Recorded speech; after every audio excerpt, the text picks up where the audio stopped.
Welcome to the heart of the American desert, to a place shrouded in secrecy, speculation, and the kind of wild theories that have captured imaginations for decades. We are talking about Area 51. For over half a century, this remote military installation in southern Nevada has been the epicenter of global conspiracy culture, a magnet for UFO hunters, and a symbol of government secrets. But beyond the alien myths, what is Area 51? What really goes on behind the heavily guarded gates? And how did a simple flight testing facility become one of the most mysterious places on Earth? Over the next few minutes, we're going to peel back the layers of myth and reveal the documented, declassified, and documented truth about the world's most famous secret base. Our story begins not with flying saucers, but with the height of the Cold War. The year is 1955. The United States is locked in an intense surveillance battle with the Soviet Union. The need for a new, undetectable reconnaissance aircraft is paramount.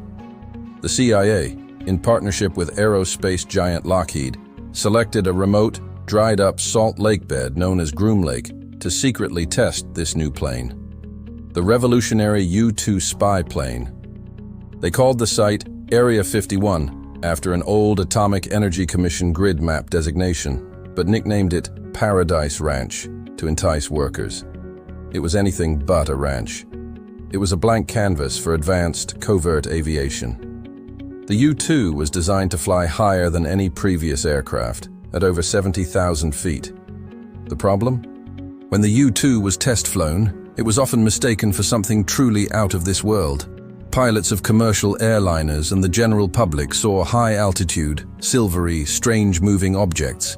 They reported them as unidentified flying objects, UFOs. The official explanation from the military was always evasive, deliberately so, to protect the top-secret U-2 program. They knew what people were seeing, but preferred the public to speculate about aliens, rather than risk revealing the cutting-edge capabilities of their surveillance aircraft to the Soviets. This period, the late 1950s and early 60s, marks the origin of the Area 51 myth. The secrecy surrounding the real work unintentionally fueled the very legends the government later tried to dismiss. The base quickly became a breeding ground for a new generation of black projects. Following the U-2, Area 51 was used to develop and test the A-12 Oxcart, the predecessor to the legendary SR-71 Blackbird. The Oxcart was faster and flew higher than any other plane, pushing the limits of physics and engineering.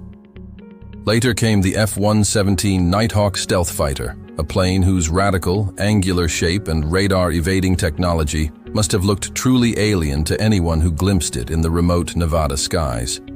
For decades, the base served its function, pushing the boundaries of aviation technology, all under an absolute blanket of silence. This silence, this complete lack of official acknowledgement, was the fuel for the fire.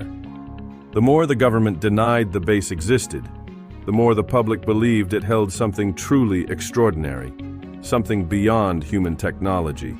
Then came 1989, and a figure named Bob Lazar. Lazar is arguably the most instrumental person in cementing Area 51's place in UFO folklore. He claimed, in an interview with a Las Vegas investigative reporter, that he had worked as a physicist at a secret facility called S4, south of Area 51, where the government was supposedly reverse engineering alien spacecraft. Lazar's descriptions of advanced propulsion systems, alien bodies, and the recovery of crashed saucers galvanized the public. He provided a seemingly detailed narrative for the decades of strange sightings.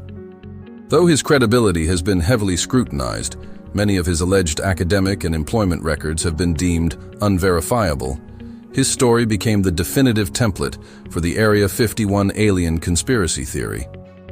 The idea of captured extraterrestrial technology and secret government cover-ups was now firmly established in the popular consciousness. The myths surrounding Area 51 are many, each more outlandish than the last. Some claim the base holds the debris and alien bodies from the 1947 Roswell incident, arguing that the government moved the wreckage from New Mexico to the more secure Nevada facility. Others suggest it's where the moon landing was secretly filmed, a bizarre theory attempting to debunk one of the greatest human achievements. Fundamentally, These theories are a reflection of a deeper public distrust of the government's secrecy. When official sources offer no explanation, the human mind naturally fills the void with the most extraordinary possibilities. The concept of alien visitors, a threat or a source of unimaginable technology, is far more exciting than testing a new type of titanium alloy. For years, the US government's official stance on Area 51 was simply a refusal to acknowledge its existence. It wasn't until 2013 that the CIA finally declassified documents related to the U-2 program, officially confirming that the Groom Lake site, or Area 51, was indeed an operational base. The declassified history explained that the high-altitude flights of the U-2 were responsible for the bulk of the UFO sightings in the 1950s and 60s. The government was essentially confirming the real secret, which for many only opened the door to new questions about what they still weren't telling us. They admitted the base existed, but of course, made no mention of aliens. This official acknowledgement, however, changed the game. Area 51 was now on the map, a real place with a declassified history, yet its purpose in the present remained classified. Today, Area 51 remains an active military installation, administered by Edwards Air Force Base. It is part of the vast Nevada test and training range. The security is legendary. Signs posted around the perimeter warn against trespassing, stating that security personnel are authorized to use deadly force. The site is patrolled by civilian security guards, often nicknamed the Camo Dudes, who watch over the restricted airspace and the heavily monitored boundary using advanced sensors and surveillance. Any unauthorized vehicle is quickly met by a patrol, and the penalties for crossing the boundary are severe, ranging from heavy fines to imprisonment. For all the jokes and internet memes, it is a place of serious, ongoing national security work. While the alien stories persist, the focus of the serious defense community is on what Area 51 is currently testing. It is still the premier site for the development and testing of next-generation aircraft and reconnaissance technology, likely including advanced drone warfare systems, hypersonic flight vehicles, and electronic warfare platforms. Furthermore, the base is known to house and analyze foreign technology, a mission known as foreign materiel exploitation. If the US acquires a highly advanced piece of enemy aircraft or surveillance technology, it would almost certainly be studied and reverse-engineered at a site like Groom Lake. The secret is no longer just about if the base exists, but about what its occupants are building now to maintain technological superiority in an ever-changing world. It is the place where the future of air superiority is born in secret. Area 51 is more than just a military base. It is a cultural phenomenon, a perfect storm of Cold War paranoia, aviation innovation, and an abiding human fascination with the unknown. It is a place where fact and fantasy blend seamlessly, where every unexplained light in the desert sky is immediately assumed to be a vessel from another world. The truth is often less spectacular than the fiction, but the very existence of a place so thoroughly guarded, so deliberately unacknowledged for decades, guarantees that the mystery will always endure. Whether you believe in alien spacecraft or just world-class espionage, Area 51 stands as the ultimate symbol of the secrets held by power. Thank you for joining us on this exploration into the heart of the enigma.